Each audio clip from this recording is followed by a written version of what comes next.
Estamos dando sequência ao nosso curso de Direito Financeiro e Tributário, curso de tributos e SPES. Hoje a aula será sobre imposto de renda, mas nós não concluímos o estudo do imposto de formação, ficamos ainda pendentes de análise de alguns trabalhos. Então a gente vai começar a aula de hoje com esses trabalhos e depois a gente começa a falar de imposto de renda. Vamos ter a palavra para a Aline, então vai apresentar a trabalho dela.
E essa é a posição deles.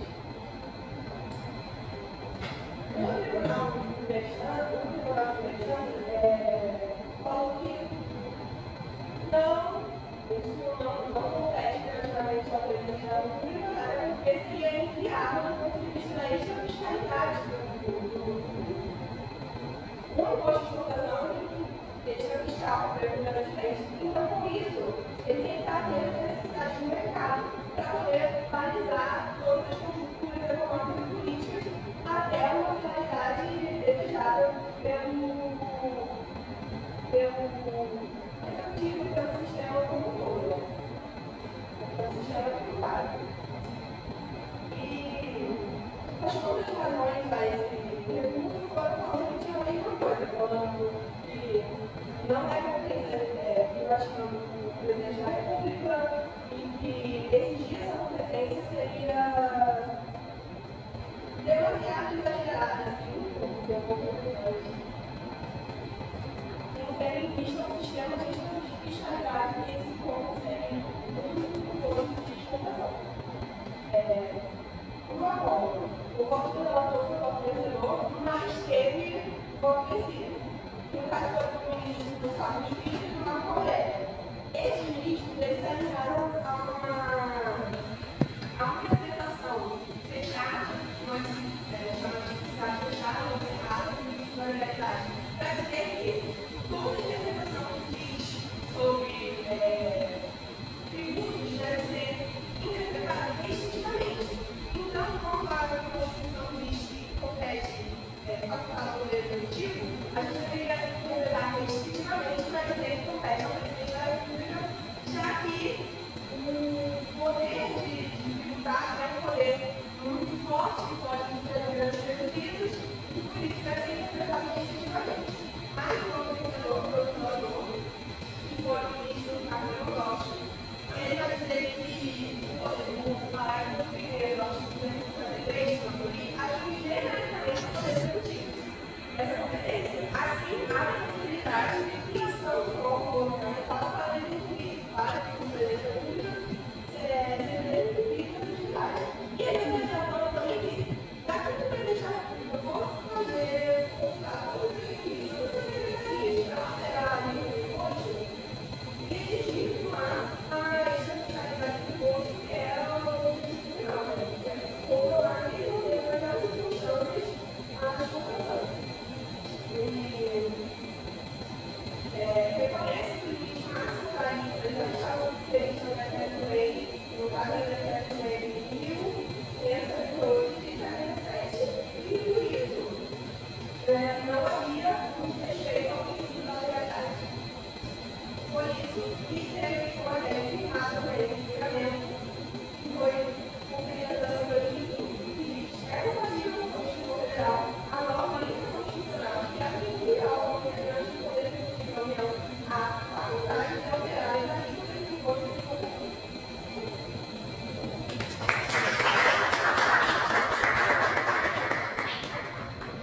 E aí, pessoal, mais algum problema?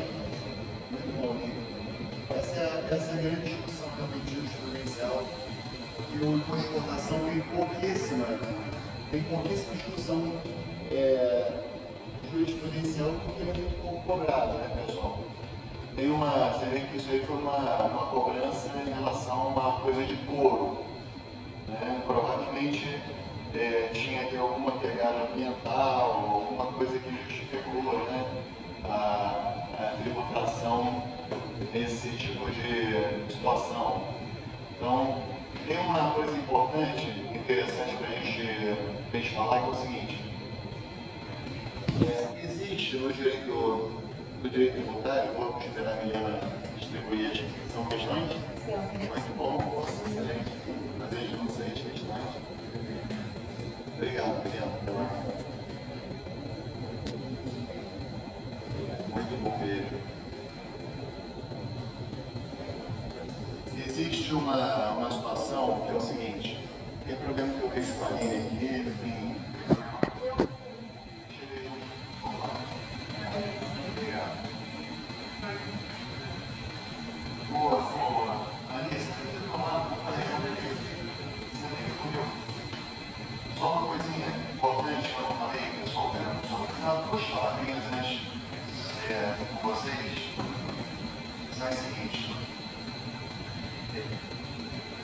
A regra, quando acontece uma hipótese de incidência, é que nasce uma obrigação de pagar o tributo, não é isso? Então, a gente já falou muito de hipóteses de incidência, hipóteses de não incidência. Então, a lei prevê, por exemplo, que no caso de alguém promover exportação de produtos nacionais ou nacionalizados de exportação, haverá o nascimento da obrigação de pagar um imposto de exportação. E aí, existem várias técnicas para que você não tribute quando há interesse público em não tributar aquela determinada situação. Então, você tem, por exemplo, a técnica da isenção tributária, que é quando aquele ente público, por meio de uma lei, a gente sabe que é uma lei específica, ela prevê que não vai haver cobrança de tributos naquela situação, porque há um motivo de interesse público, a razoabilidade para não tributar. E tem uma lei específica que determina a não tributação.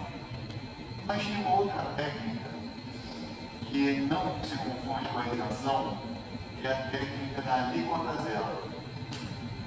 A alíquota zero é uma técnica que é utilizada no imposto de importação e exportação, também no IPI, e alguns outros tributos, que é o seguinte: para dar isenção você tem que ter uma lei específica. Tá?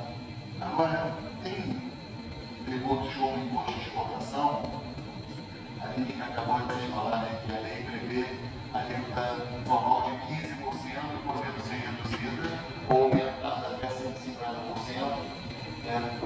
ali vai ser o CAMEX que vai fazer, não precisa ser o chefe do poder executivo, esse protocolo, mas nessa redução a lei permite que chegue até zero, tá? De 0 a 150%.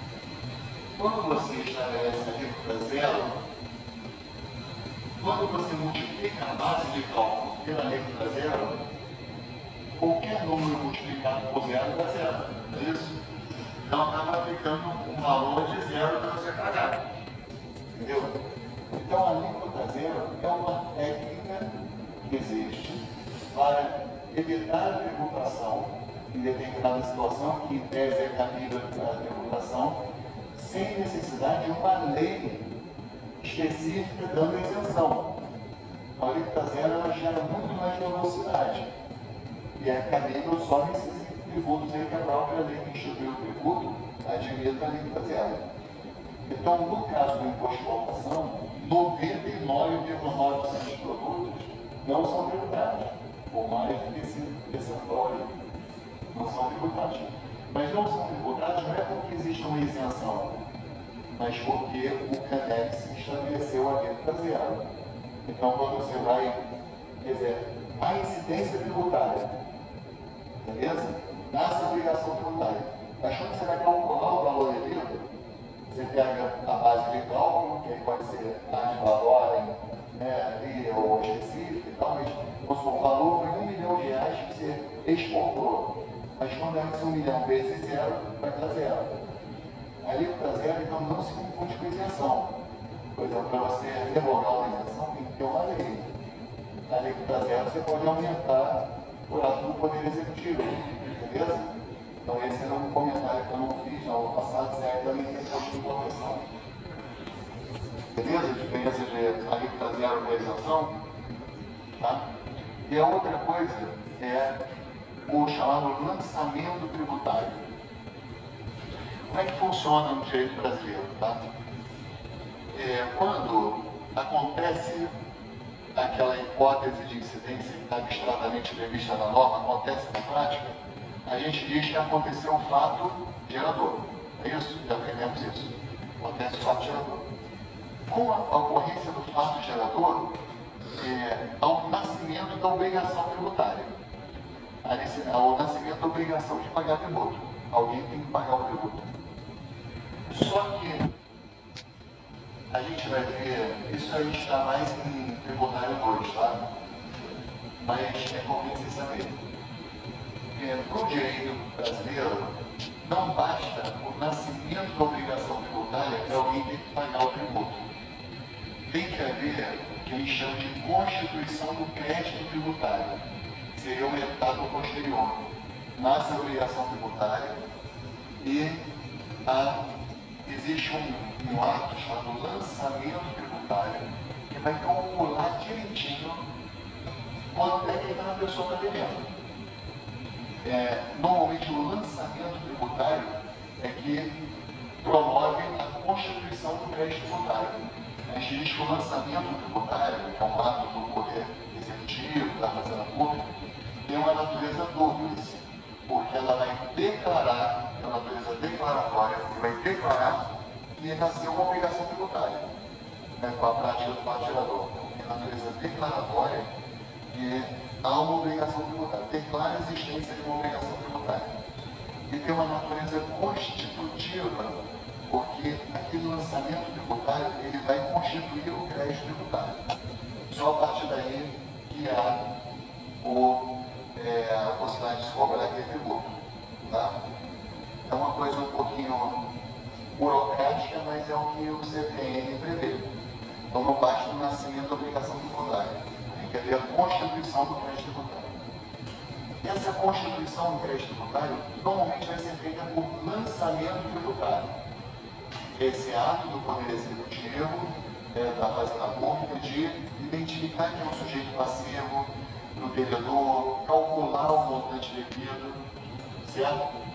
Esse lançamento tributário ele pode ser feito de 3 formas, pessoal. Isso é matéria de tributário 2, mas é importante vocês saberem que a gente vai usar isso. Ele pode ser um lançamento de ofício, que é um tipo de lançamento que a Fazenda Pública faz todo o serviço. Ela vê quem é o devedor, calcula o valor que deve, manda cartinha para casa da pessoa, vê qual é a lei aplicável. Então, 100% do trabalho é feito pela Fazenda Pública. Então, no IPTU, por exemplo, chega todo ano em casa o carneiro do IPTU, que não passa de um lançamento de ofício. É aí que ele está constituindo o crédito tributário pelo lançamento de ofício. Tá? Existe uma outra modalidade de lançamento tributário, que é o chamado lançamento por declaração, que é um tipo de lançamento em que metade do trabalho é feito pela Fazenda Pública e metade pelo contribuinte. Como é que acontece no lançamento por declaração? Tá? É o caso, por exemplo, do IPBI, que é o Imposto de Redução de Bens Imóveis. Quando, por exemplo, eu vou comprar um imóvel da Milena, ela está me vendendo um imóvel. Milena não, vou comprar um imóvel da Milena. E aí, ela está me vendendo o imóvel dela, um apartamento na Praia de Caraí, custa R$800 mil. Dá R$1 milhão. Tá? Está me vendendo o apartamento dela. E aí, isso é uma previsão de propriedade imobiliária que é parte geradora de um tributo chamado IPTI, que é um tributo municipal. Então, nasceu a obrigação tributária, ela está vendendo a propriedade do imóvel para mim. Mas como é que acontece a constituição do crédito tributário? Ao lançamento por declaração. Como é que eles fazem? Eu vou lá na Secretaria de Pessoas Fazendas, faço uma declaração, dizendo assim: estou comprando imóvel da Milena, na Praia de Caraí, tal, é um imóvel de frente, tem vista para o mar, ele tem tantos metros quadrados, tem tantos banheiros, tem vaga de garagem, o imóvel foi construído na década de 80, no ano tal, e faço uma declaração. Eu estou comprando imóvel por R$1 milhão.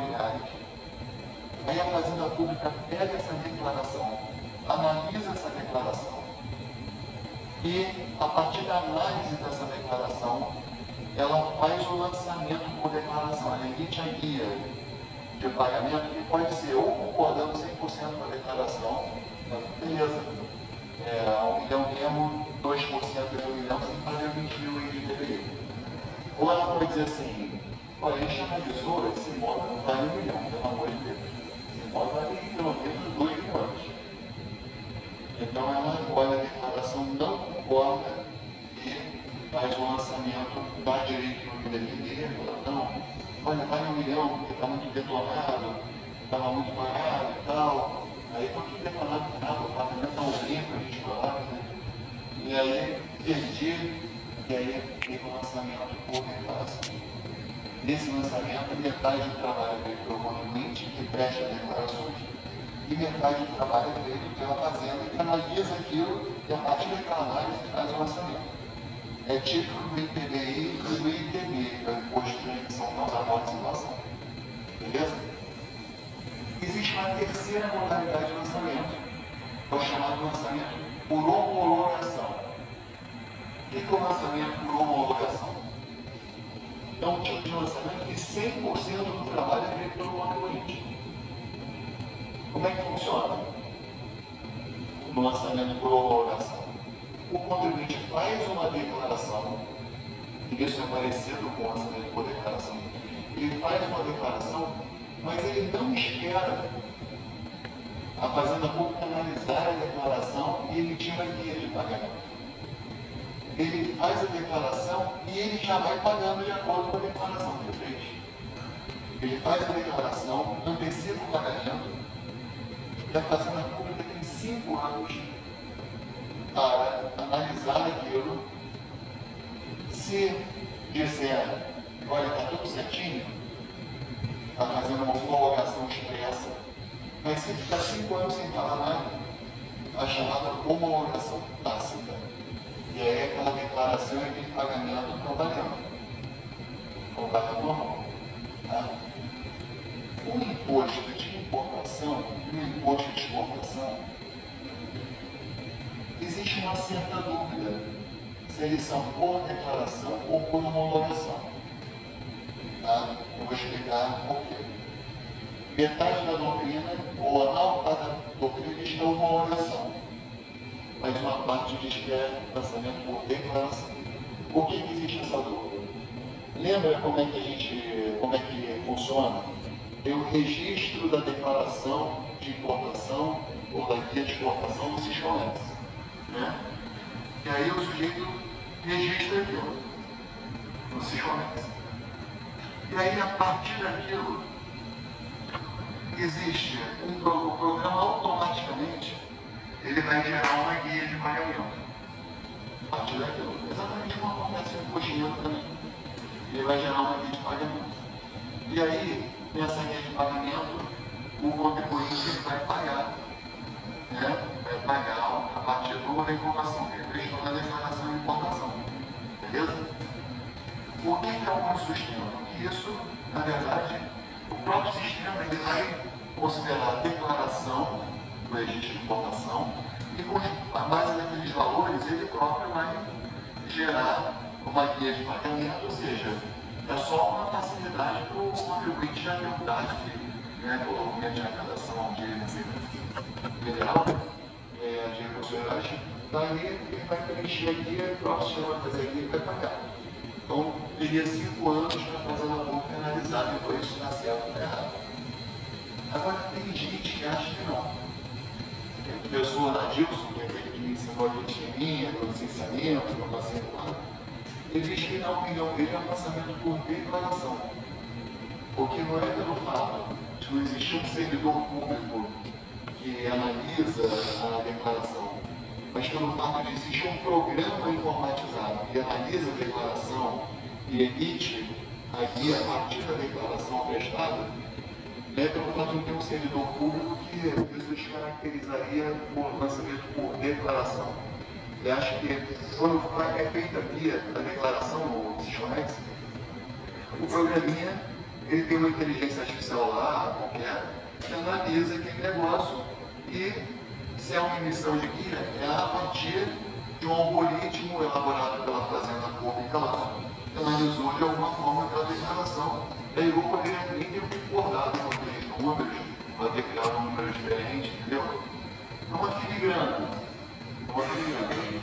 Mas existe essa discussão. Mas majoritariamente se entende no lançamento tributário, no caso do imposto de importação e exportação, no lançamento por homologação. Legal? Que é esse que 100% do trabalho é feito pelo contribuinte. Eu deixo de falar disso muito mais vezes aí ao longo do nosso curso. Tá?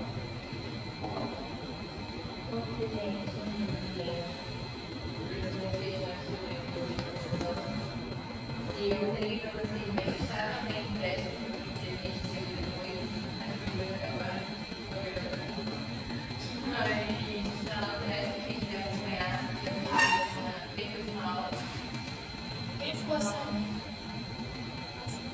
gostaria de ler com vocês. E aí a gente começar. Você vai terminar, e aí a gente vai fazendo sempre mais rápido, sabe aí? Então vamos lá. Questão 1. Essa questão é do estudo consultando, é uma prova do programa de profissional voluntário da Prefeitura de Araraquara, e ela começa assim. O imposto de exportação é uma ferramenta importante para o controle e regulamentação da exportação, além de representar uma fonte de arrecadação das alíquotas estrangeiras dos direitos naturais, de acordo com os princípios econômicos oficiais do país, visando estimular a competitividade da produção do tráfico nacional e promover o comércio exterior. O artigo 24 do Código Tributário Nacional estabelece critérios para a trabalho de cálculo. Dentro das alternativas abaixo, a Senai corretamente determina a base de cálculo do imposto de exportação quanto à alíquota real e valor. A. Pela unidade nítida adotada pela lei tributária. B. Pelo preço normal do produto a consegue ao tempo da exportação em uma venda em constante concorrência. C.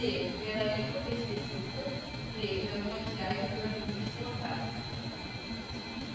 Não sei se vocês já chegaram a responder, dar uma olhadinha. Vocês acham que seria legal?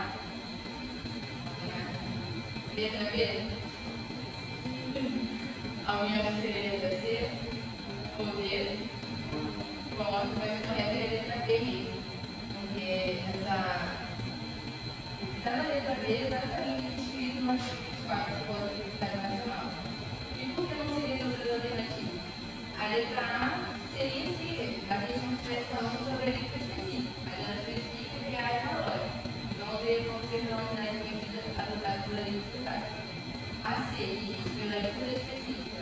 A questão deixa claro que se trata da área de valor, então teria como ser pela alíquota específica. E a D, pela quantidade de produtos exportados, se assemelha mais à área de segurança, que é da alíquota específica também, pela quantidade. Fazer uma semana passada, na quantidade de garrafas, nesse caso aqui está em valor, então sobre o preço normal. Um comentário rápido, pessoal. Aqui você tem vale o preço normal, vale o preço real. Mas aqui vale o preço normal mesmo, que o imposto de exportação não tem um GAT. É um GAT que, embora o imposto de exportação dele é preço normal, mas o GAT transformou em valor real. É um valor normal, é exatamente isso. O preço que aquela mercadoria encontraria numa negociação em condições de livre concorrência. Está certinho. Então, vamos à questão 2. Essa daqui eu esqueci de colocar de onde ela era na prova. Mas depois eu pesquiso acerca da sistemática do imposto sobre a exportação, presente na Constituição Federal de 1981 e no Código Tributário Nacional, assinar a alternativa correta. A. O contribuinte do imposto de exportação, além do exportador, pode ser aquele a quem a lei equiparar o exportador. B. O IE, vamos chamar carinhosamente assim, se submete à anterioridade anual, mas não à anterioridade do ano decimal. O IE se submete à anterioridade do ano decimal, mas não à anterioridade anual. D. As alíquotas do IE podem ser aumentadas por ato normativo interlegal, independentemente de previsão de queda em lei. E. O IE não pode incidir sobre a exportação de produtos nacionalizados, mas apenas sobre a exportação de produtos nacionais. E aí, alguém tem uma ideia que você ia fazer correto? É bem fácil, né, galera? A, B, C, D ou E? É a mesma. A é exatamente o que está escrito no artigo 29 do Código Tributário Nacional. E por que outras alternativas não saíram colocadas? Bom, a B e a C, elas trazem os princípios de autoridade normal e autoridade não decimal. Porém, o imposto de exportação, ele é uma exceção a esses dois princípios. Então, ele não se submete à autoridade normal e nem à autoridade não decimal. Já a alternativa D, ela até começa bem, mas no final ela disse, independentemente de previsão de tratamento, quando a gente sabe que apesar de ser mitigada, ele está submetido ao princípio da legalidade. E a letra ela diz que não pode existir sobre a informação de produtos nacionalizados, mas a gente sabe que pode sim, está no artigo 23 do Código Tributário Nacional, também está na Constituição do número 153. E a gente sabe que o que importa para esse hoje não necessariamente é a produção do produto no território nacional, e sim a incorporação dele no território nacional. Então, a gente precisaria colocar.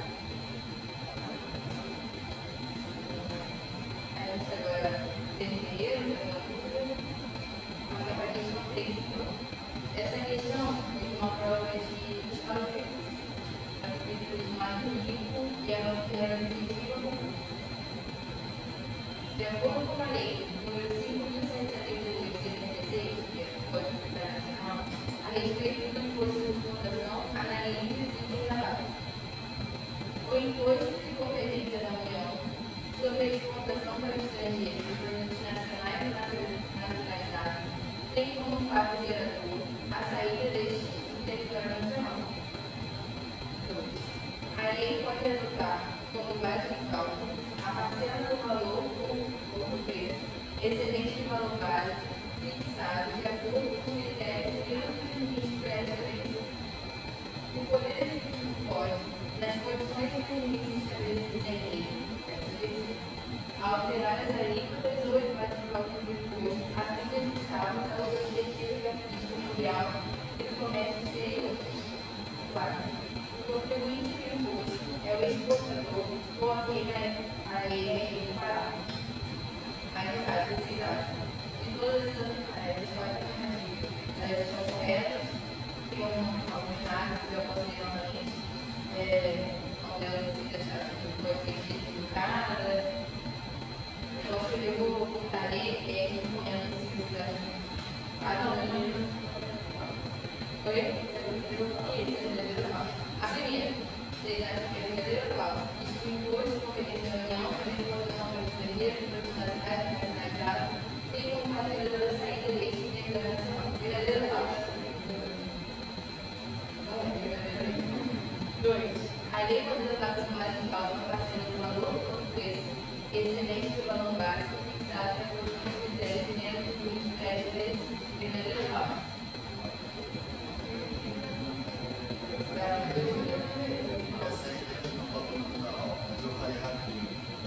É verdadeiro.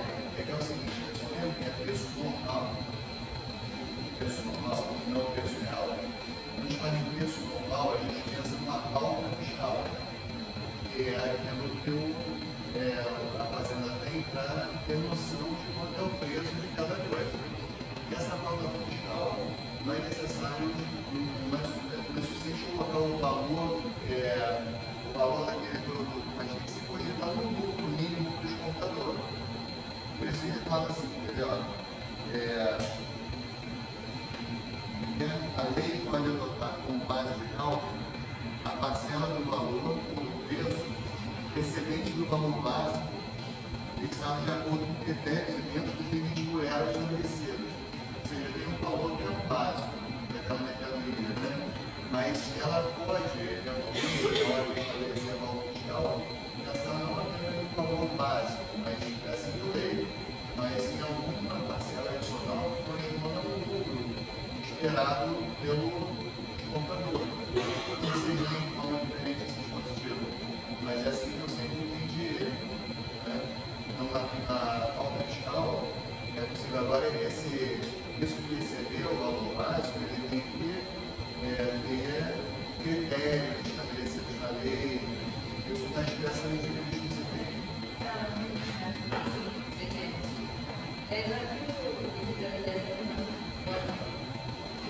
A terceira alternativa, o Poder Executivo pode, nas funções e limites estabelecidos, alterar as alíquotas ou as bases de cálculo do imposto, a fim de ajustá-los ao objetivo da política mundial e do comércio exterior.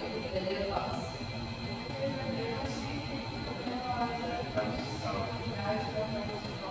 Olha, com relação ao CTN, com relação ao CTN, você vai estar entendendo. A gente sabe que essa parte da base de cálculo, né, na Constituição, se você referência à Constituição, seria invocado, condicional. Eu acho que na palavra de exatamente essa vai ser vista em concurso. Aí a quarta afirmativa. O contribuinte do imposto é o exportador ou quem é ele declarado. Verdadeiro ou falso? Verdadeiro, aceitável, bem assim, a artigo 27 do Código Tributário Nacional. Todas as corretas seriam declaradas. Todos os itens são corretos. A questão 4 é da Universidade Federal de Minas Gerais, que foi para uma prova de técnico de contabilidade. Novamente, com relação aí à Código Tributário Nacional, vai dizer assim, a lei, né, Código Tributário Nacional, estabelece os aspectos específicos e limitantes de tributação no comércio exterior.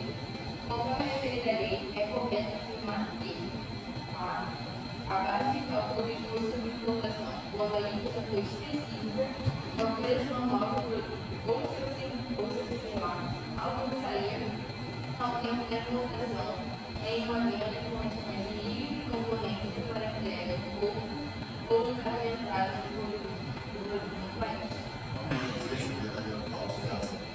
A gente está falando de alíquota específica, é o valor local, o que vocês acham? Não, na área de valores, né? Então, específica é que ela não tipo quilo, não tipo. Tá falso. E a base de cálculo do imposto sobre exportação quando a alíquota natural valor é o preço normal do produto ou seu similar ao que sair ao tempo da exportação em uma venda em condições de livre concorrência. Vocês acham que é verdadeiro ou falso essa afirmação? É verdadeira. Vamos ver essa alternativa exatamente declaração verdadeira.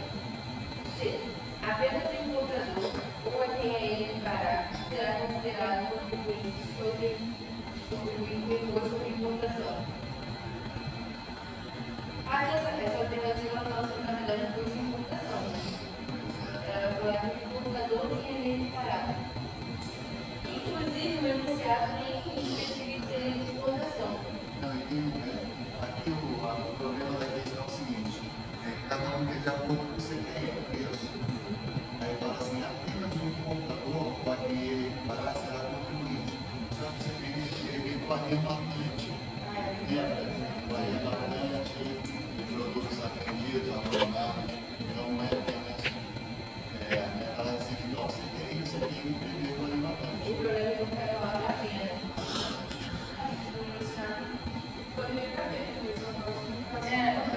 Exatamente, não fala especificamente sobre imposto de importação. D. O poder legislativo pode, nas condições dos limites estabelecidos em lei, alterar as alíquotas ou as partes de cálculo do imposto de importação, a fim de ajustá-las aos objetivos da política mundial e do comércio exterior. Bom, vocês acham que é verdadeiro ou falso?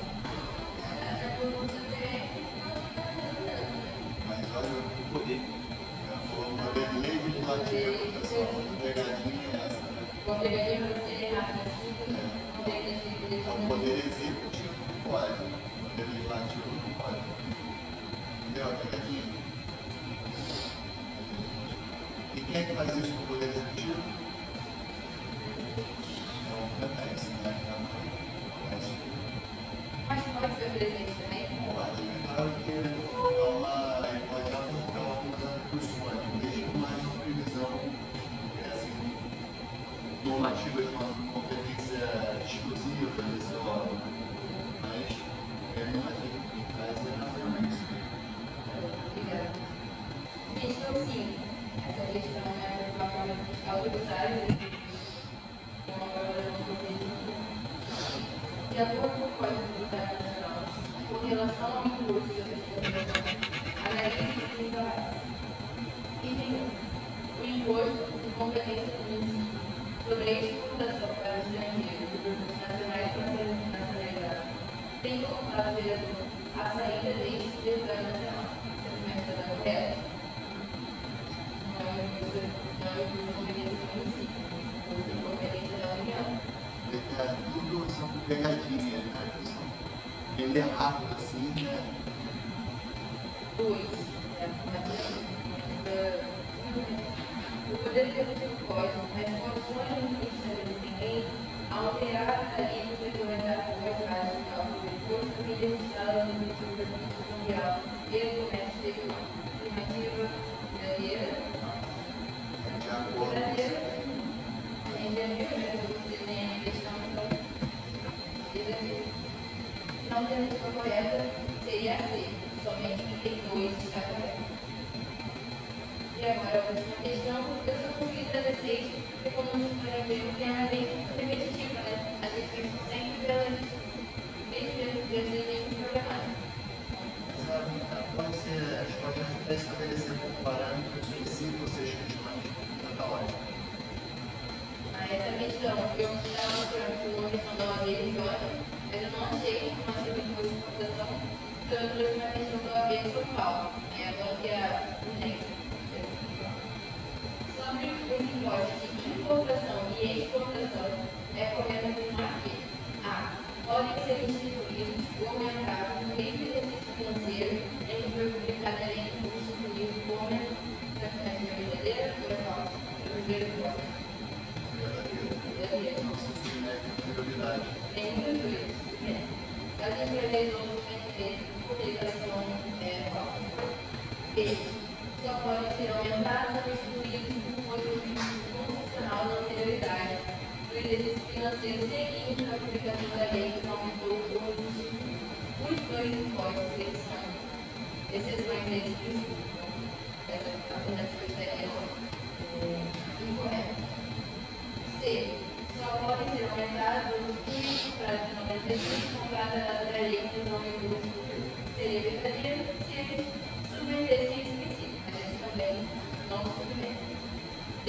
Por serem tributos chamados extrafiscais, podem ser aumentados e excluídos por decreto, desde que com vigência a partir do exercício financeiro seguinte à publicação do decreto que aumentou o excluído.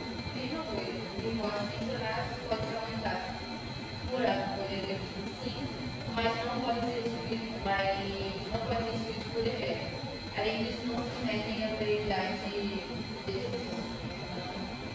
Eles não podem ser instituídos por decreto. Sim, uma coisa é aumentar, outra coisa é instituir, porque é instituído por lei. Eles ainda assim se submetem à secretariedade.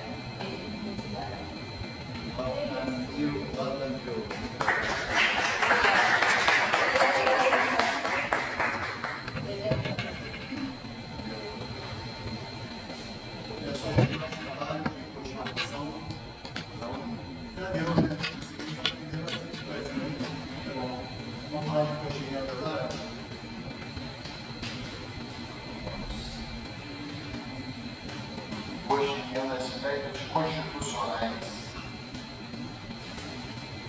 Então, primeira informação, primeiro vou falar de coisas mais genéricas. A primeira informação é uma informação econômica e o imposto de renda é o imposto mais importante da União em termos de arrecadação. Tá? Onde todos os impostos que eu tenho, o mais importante em termos de arrecadação é o imposto de renda. É uma primeira informação. E ele tem sua origem nos Estados Unidos, em 1913. Lá ele se chama Income Tax. Income Tax. E 9 anos depois, em 1922, foi editada no Brasil uma lei, a Lei 4723, criando o imposto de renda no Brasil. Então, o imposto de renda surge no mesmo ano da Semana de Arte Moderna, em 1922. Beleza?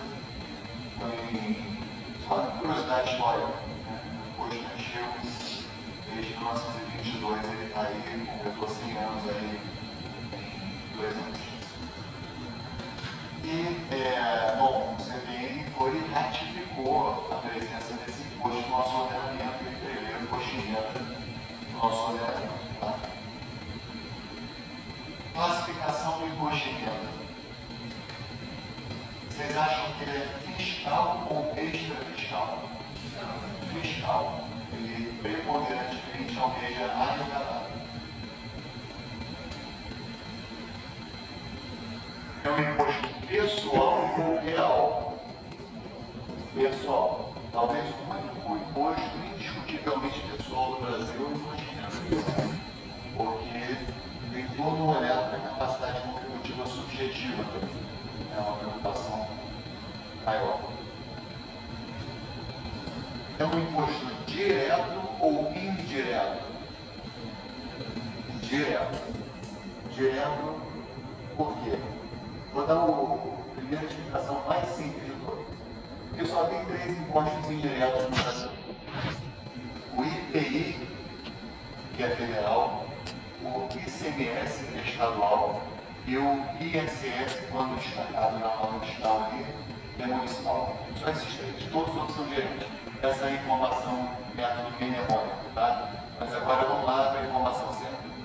Por que ele é direto?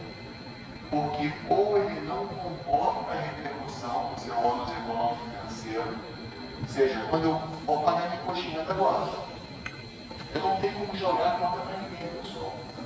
Eu tenho que suportar eu, enquanto contribuinte, não dá para jogar esse valor para ninguém, tá?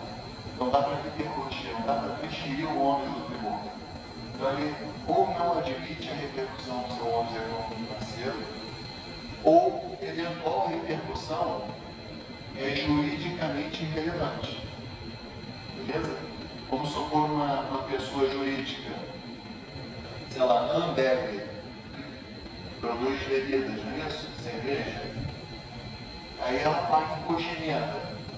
Eu não tenho dúvida que ela coloca um pouquinho o preço da cerveja lá como imposto de renda. Tá?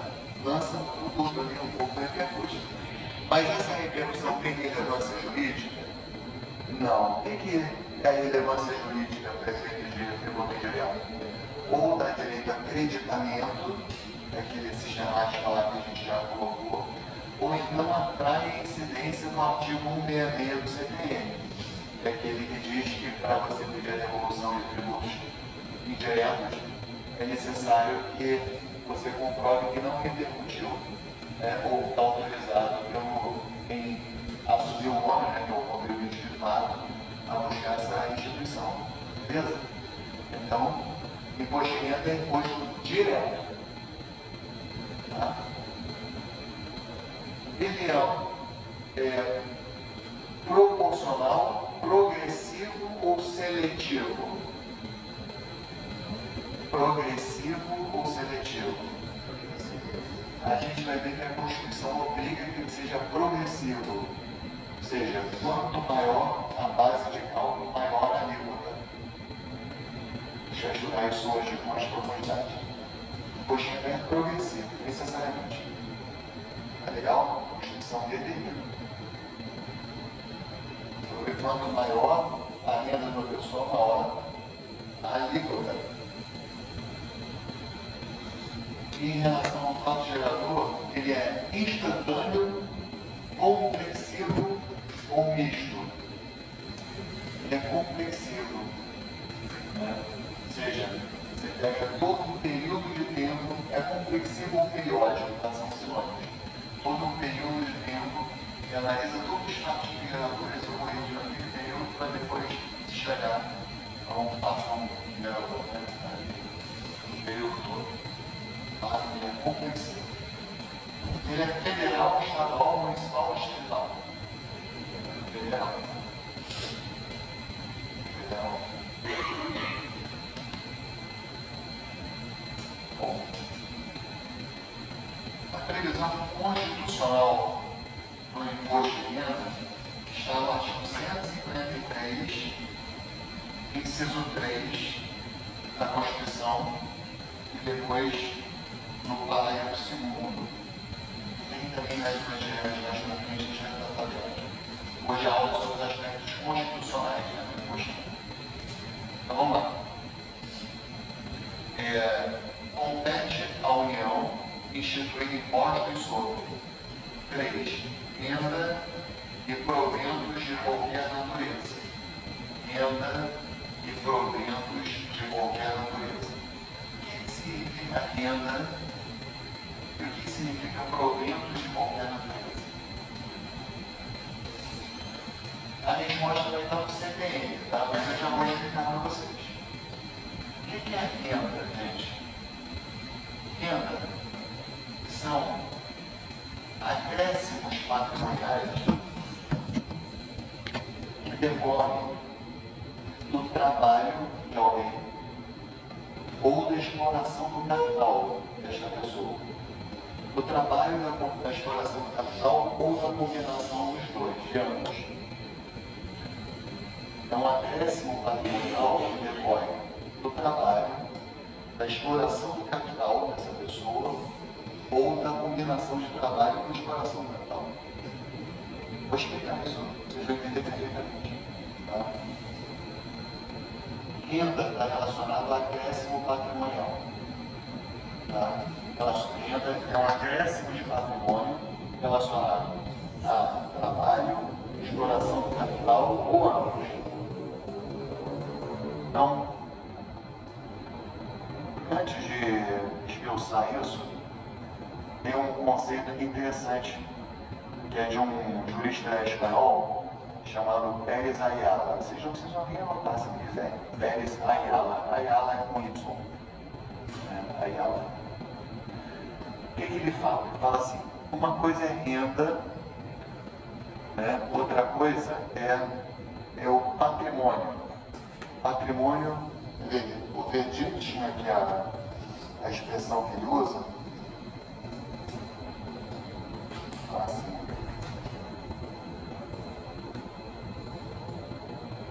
Isso.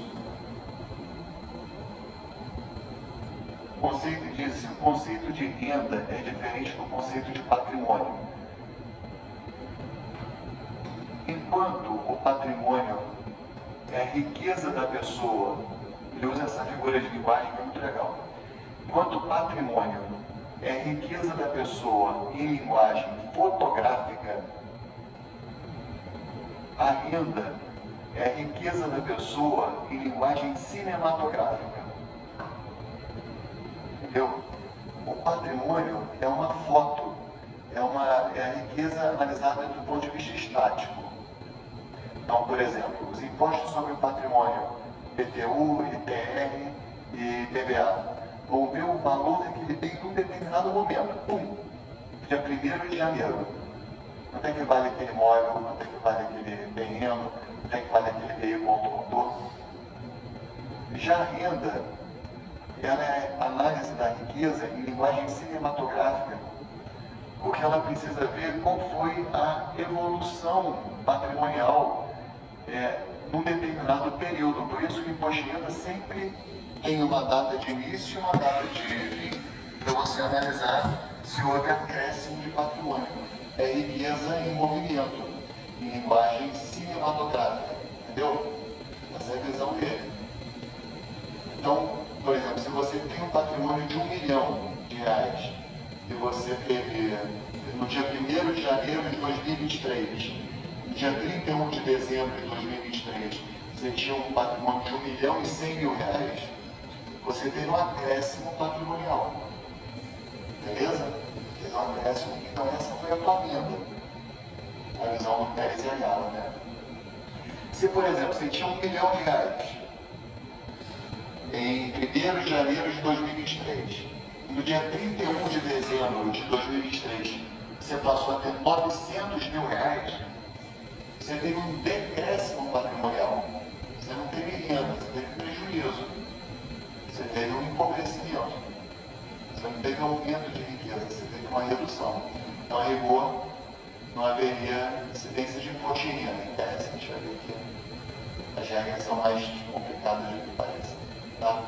Então, renda está relacionada a um acréscimo de patrimônio. Só que a palavra renda ela é específica para 3 tipos de acréscimos de patrimônio. O primeiro é o acréscimo que decorre do seu trabalho. Então, por exemplo, todo dia 30 que eu recebo a minha remuneração de professor da UF. Então, é um dinheiro que eu não tinha que eu estou passando a ter. Estou tendo um acréscimo de patrimônio que decorre do meu trabalho. Beleza? Então, isso tem natureza de renda. Já no quinto dia útil do mês, vem a minha remuneração da procuradoria. É um acréscimo patrimonial que decorre do meu trabalho. Tem natureza jurídica de renda. Por exemplo, vamos supor que eu dê faça parte de uma banca de concurso, como foi no ano passado na PGM de Niterói. Eles depositaram lá uma quantia na minha conta. Decorre do meu trabalho. Então, isso juridicamente é uma renda. Mas não só os acréscimos patrimoniais decorrentes do trabalho são renda. Os acréscimos patrimoniais decorrentes da exploração do meu capital, do seu capital, também são considerados renda. O que é acréscimo patrimonial decorrente da exploração do capital? Vamos supor que eu tivesse um imóvel alugado. Né? Eu não estou trabalhando, mas aquele meu capital, meu patrimônio está gerando um acréscimo patrimonial, que são os aluguéis. Beleza? Isso é renda. Vamos supor que eu tenho uma aplicação financeira, um fundo de renda fixa, né? Comprei títulos da dívida pública que geraram uma renda de 100 mil reais naquele ano. Não é um capital para investir, é um meu patrimônio que está gerando mais receita. Né? Tem um livro que fez muito sucesso na década de início do século XXI, chamado Pai Rico, Pai Pobre. Pai Rico, Pai Pobre, né? O autor do livro é super polêmico, tá? E tem um monte de coisa no livro que eu não concordo, eu acho que do ponto de vista ético vem me ajuda. Mas a proposta dele é a seguinte, né? Em linhas gerais. Ele diz, olha, o cara rico é aquele que não trabalha, é aquele que o patrimônio dele trabalha por ele. Então você, por exemplo, tem lá, você trabalha, recebe 10 mil reais por mês. Mas tem que ficar ali, né? Eles chamam de corrida dos ratos. São totalmente contra essa visão, tá? Eu acho que o trabalho é muito mais do que isso, tá? Mas ele é na visão dele. Bom, e aí ele diz, olha, se você tiver como ter um patrimônio que por si só gere 10 mil reais por mês, você pode parar de trabalhar. E aí você é um cara rico, na visão dele. E você pode usar o tempo como você quiser, você está explorando o seu patrimônio e esse patrimônio te dá a renda que você tinha quando trabalhava. Beleza? Você pode se dedicar ao que você quiser, a música, ao lazer, etc. Então, por que eu estou falando disso? É só para dizer que o capital da gente pode gerar acréscimo patrimonial também. E esse acréscimo patrimonial tem natureza jurídica de renda. Tá? Então, o que é renda? Acréscimos patrimoniais que decorrem do trabalho, da exploração do seu capital ou da combinação de ambos. O que é a combinação de ambos? Basicamente, a atividade do empresário. O que o empresário faz, pessoal? Ele tem uma máquina, tem uma indústria, mas ele trabalha naquela atividade. Certo? Ele vai, ele consegue cliente, ele corre atrás. Então, ele tem trabalho e tem exploração do capital. Então, a atividade do empresário, a EBO, estaria também, configuraria no conceito de renda, que é a combinação de trabalho com exploração do capital. Beleza? Isso é renda. Mas a Constituição fala assim, compete à União instituir imposto sobre renda e proventos de qualquer natureza. O que seriam os proventos de qualquer natureza? São acréscimos patrimoniais que não decorrem do trabalho, da exploração do capital ou da combinação de ambos. Por exemplo, a aposentadoria. A aposentadoria. Quando você recebe a aposentadoria, você já trabalhou no passado. Você já trabalhou. E aquilo não é exploração do seu capital. Então, a aposentadoria é um exemplo de proventos. Qualquer natureza em si, hoje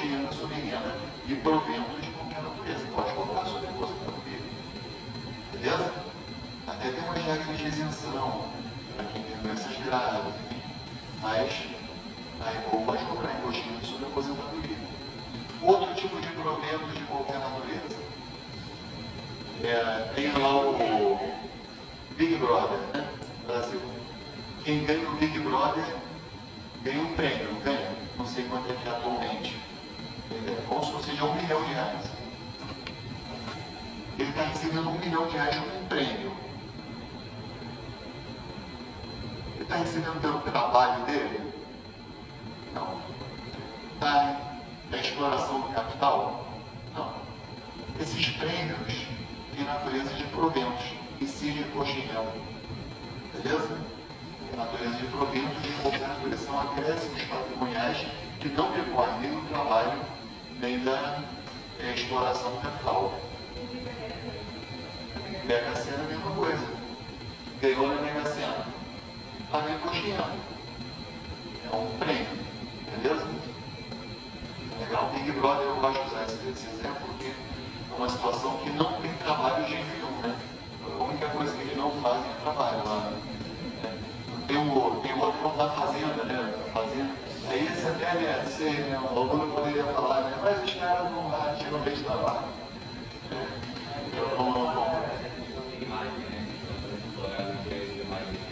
Pois é, alguém poderia projetar que a imagem que o valor patrimonial. Mas olha, já é uma ginástica para a gente poder encaixar e como não tem mudança prática nenhuma, tanto quanto em renda quanto em proventos de qualquer natureza. Mas de fato, a própria imagem tem um certo valor. Né? Então você poderia construir alguma coisa que teria natureza de renda por conta disso. Mas a Mega Sena da virada não. Tá? Mega Sena, raspadinha, né?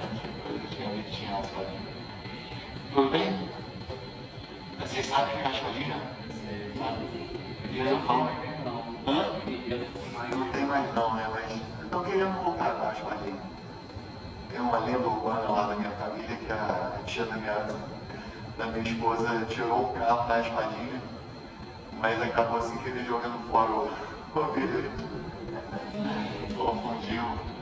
Mas não sei se é verdade isso, mas o pessoal comenta que mostrou até com o porteiro, né? Sabe se foi portada, quem é? Lenda urbana aí, não sei se é verdade. Bom, entenderam o que é renda?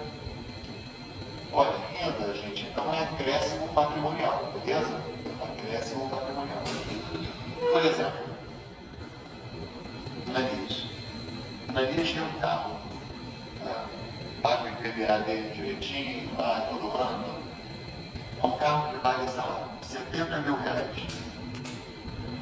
E aí, ele, quando faz a declaração de imposto de renda dele, indica na declaração de bens que ele tem um carro de R$70 mil. Então o patrimônio dele, por exemplo, é R$70 mil em carro, mais R$30 mil em conta corrente. O patrimônio é R$100 mil, beleza? O que aconteceu? O carro foi furtado, Nanias. Ele recebe do seguro R$70 mil em dinheiro que é depositado na conta corrente dele. Beleza? Esse dinheiro que o Nanias recebeu a título de indenização, né, que o seguro pagou para ele, tem natureza de renda ou proventos? Não. Por quê? Porque não houve acréscimo patrimonial. Ele tinha R$70 mil em carro, mais R$30 mil, tinha R$100 mil de patrimônio. 100 em carro, 70 em carro e 30 em dinheiro. Ele passa a ter 100 em dinheiro, porque os 70 mil foram depositados na conta. Não teve acréscimo, foi. Indenização por danos morais. Após uma longa discussão, o STJ pacificou o entendimento de que não há acréscimo patrimonial. Não existe imposto de renda sobre indenização por danos morais. Porque é mais ou menos da minha prova, né? A pessoa tinha um patrimônio imaterial, que era a honra dela, e quando há uma indenização por danos morais, na verdade é uma tentativa de se repor, de alguma forma, um patrimônio imaterial porque você dá o dinheiro para a pessoa ter aquele momento de felicidade, com aquele dinheiro, para compensar um pouco a tristeza, isso aí. Né? Então, oi.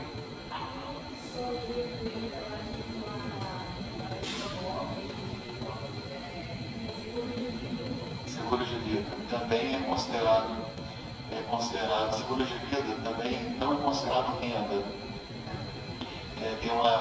Porque o sinistro, né? Seguro sempre tem um sinistro envolvido. O sinistro seria a perda daquela pessoa que de alguma forma contribui ali para o seu sustento. É discutível, tá? Se a Fazenda Nacional quiser forçar uma barra, de repente. Mas, em geral, o seguro, pessoal, se entende que as verbas que a gente recebe do seguro têm natureza indenizatória. Isso é importante saber. Tudo que tem natureza indenizatória não se coxinhando. Por quê? Porque não há acréscimo patrimonial, só está indenizando por um dano que você está tendo. Tá? Isso tem um perigo, tá, pessoal? É o seguinte, às vezes vocês vão ver assim, concurso público para a função de procurador do município X. Remuneração, R$2.000. O município X é lá no interior do estado, perto de Aperibé. Aí a pessoa fala, meu Deus do céu, R$2.000 não vale a pena, vou fazer outro. Mas aí a pessoa vai depois olhar o contra-cheque, assim, R$2.000 é a remuneração. Mas tem um monte de verbas indenizatórias que são acrescidas e que não sejam imposto de renda, porque seriam supostamente indenizações. A discussão, por exemplo, do auxílio moradia dos magistrados, né? Então ele vai e se muda para uma outra comarca, aí recebe ali um auxílio moradia, que tem natureza indenizatória e não paga imposto de renda sobre isso, né? Então, e no parlamento tem um monte, tem auxílio paletó, auxílio combustível, né? O cara está sendo indenizado por receber uma roupa, vai ter que se vestir bem. Tem umas coisas que são bem polêmicas, né? Então, verbas de natureza indenizatória não se imposto de renda. E aí, gente, a gente vai falar nas próximas aulas, por exemplo, o empregado foi demitido sem justa causa e recebe um aviso prévio indenizado, não valor. Se tem natureza indenizatória, não exige imposto de renda.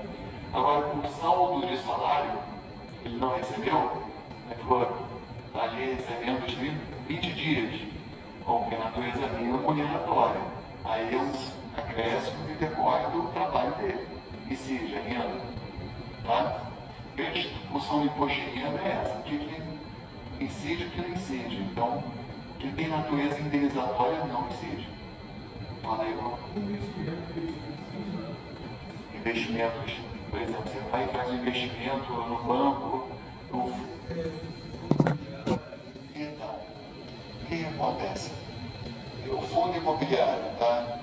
O fundo imobiliário, letras de crédito industrial, letras de crédito HNCI, LCA, fundos imobiliários, são investimentos que geram acréscimo patrimonial. Então, eles deveriam incidir, mas tem lei isentando. Entendeu? Tem lei que, para estimular esses tipos de investimento, isenta de imposto de renda. Aí a Constituição permitiria, porque é um acréscimo patrimonial que decorre da exploração do capital. Mas tem leis da União isentando imposto de renda, LCI, LCA, fundos imobiliários, poupança. Nenhum desses investimentos que eu falei incide imposto de renda. Em outros incide. Por exemplo, fundos de renda fixa, fundos de multimercado, esses outros incidem. Tá? Não teria problema nenhum incidir, só que a União, do exercício da sua competência tributária, não, acho melhor incidir nesse aí para estimular as pessoas a comprarem LCIs, LCAs, fundos imobiliários. Beleza? Aí vamos poder incidir. Entendido isso, gente? Bom, a Constituição, só para a gente usar mais uns 3 minutinhos. A Constituição, ela vai falar do imposto de renda também no parágrafo 2º do artigo 153, que vai dizer assim: o imposto previsto no inciso 3 será informado pelos critérios da generalidade, da universalidade e da progressividade, na forma da lei. O que significa que o imposto de renda será informado pelos critérios da generalidade, universalidade e progressividade? Generalidade significa todos pagam. Todos pagam. Generalidade, todo mundo deve pagar imposto de renda. Certo? Isso vai de encontro com algumas regras que existiam no regime militar. Por exemplo, a justiça, o judiciário tinha entendido na época do regime militar que magistrados, promotores, deputados, militares não pagariam imposto de renda em razão do princípio da redutibilidade salarial. Isso acabou com o princípio da generalidade. A Constituição de 1946 prevê que professores não pagariam imposto. Isso não pode mais, porque o imposto de renda tem o princípio da generalidade. Todos devem pagar. Beleza? É criancinha. Tem 1 ano de idade, mas recebe lá a pensão, tem que pagar. Beleza? Todos pagam. O que é a universalidade? Tudo paga. Generalidade é todos pagam. Universalidade, tudo paga. Tudo que for renda ou proventos deve gerar tributação. Beleza? A Constituição ela determina que tudo que for acréscimo patrimonial deve ser tributado. Tá? É claro que tem essas hipóteses de isenção. Então agora alguém poderia discutir, né? Poxa, se a Constituição prevê o princípio da universalidade, por que tem uma lei que diz que poupança, LCI, LCA não vai pagar? Né? Mas por que essa discussão não aparece no judiciário? Porque ninguém tem interesse em discutir isso. Né? Tem um princípio da inércia, não tem? O juiz só se manifesta se a União conceder um negócio. Não tem interesse de... Quem está recebendo o benefício não tem interesse de impugnar. Então, beleza? Mas a rigor, o princípio da universalidade é tudo teria que pagar. Tá? E proporcionalidade, aliás, progressividade, a gente já viu. Progressividade, a Constituição impõe que quanto maior a base de cálculo, maior a alíquota. Beleza? Então, quem ganha mais, paga uma alíquota maior. Hoje no Brasil, essas alíquotas para pessoas físicas, elas vão primeiro 7,5%, depois, acho que é 7,5%, 15%, 22,5% e 27,5%. Então, 4 alíquotas, quanto maior a renda, entendeu? Isso mesmo. 7,5%, depois, para quem ganha até, vou falar números redondos, tá? Mais ou menos, 3 mil reais, quem ganha entre 2 mil e 3 mil reais, paga 7,5%. Quem 3 mil e 4 mil, mais ou menos 15%. 4 mil a 5 mil, 22,5%. 5 mil é números aproximados, né? Na verdade é 4.664,68. Tá? Quem ganha mais de 4.664,68 ganha, paga 27,5%. É uma progressividade que existe no Brasil. Nos Estados Unidos é muito melhor essa progressividade. Tá? E aí a gente pode até, já passei um pouquinho do horário que a gente terminou, na aula que vem eu começo falando da questão da progressividade, a gente termina os aspectos funcionais, eu falei, foi muito bom o trabalho da Milena, tá? Valeu cada minuto que a gente ficou aqui, mas aí eu falo então muito bom da Milena, também espetacular, os dois trabalhos foram um show de bola, tá? Nota máxima aí, na minha opinião, já estou antecipando. Seguinte, na hora que a gente termina os aspectos funcionais, vamos só umas 2 ou 3 coisinhas, já vamos começar os aspectos internacionais. Tudo bem? Terça que vem, a UF deu feriado. Então a gente vai se ver na quinta-feira. Tá? E na outra terça, a gente vai fazer uma declaração impostiana aqui. Tá? Fazer da Aline. Então, eu quero dar a live dela aqui. Vai chorar. Não, Melhor não, vai deixar também depressão. não, tranquilo. Ninguém vai querer trabalhar mais.